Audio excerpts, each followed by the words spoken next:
કે મારી સગાઈ થઈ એની હારે, અને બહુ જ તારે બેન એટલું બધું આબરૂનું નાન તેન હોય તો તું ખાલી તારા માતા પિતાને છેતરવાનું બંધ કર ને.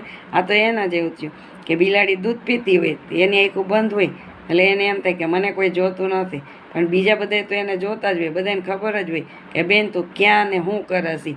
ફોટા અને તારા મેસેજ સહિત પ્રૂફ બધા પાસે હોય. આ તો બીજા શા માટે એમને કહેતા ન હોય કે એમ થાય કે કોકની બેન દીકરીની ઇજ્જત ઉછાળીને આપણને શું મળવાનું છે.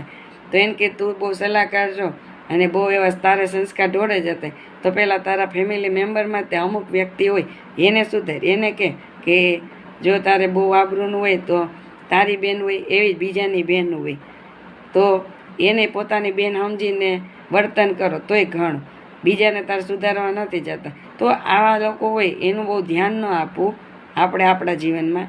કેમ કે આપણે એમ વિચારવાનું કે હાથી જતું હોય તો કૂતરા ફસતા હોય તો કૂતરાને ફસવા દેવાના.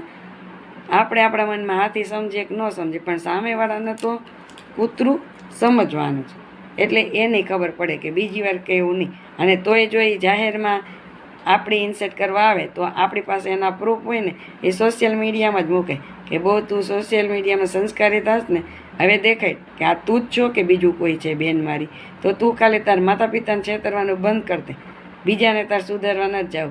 બીજાને તું અલ્ટિમેટ ના આપ કે એનામાં સંસ્કાર છે કે નહીં, એના માટે એના પતિ ને એના ભાઈઓ હશે. તું તારું કર બેન.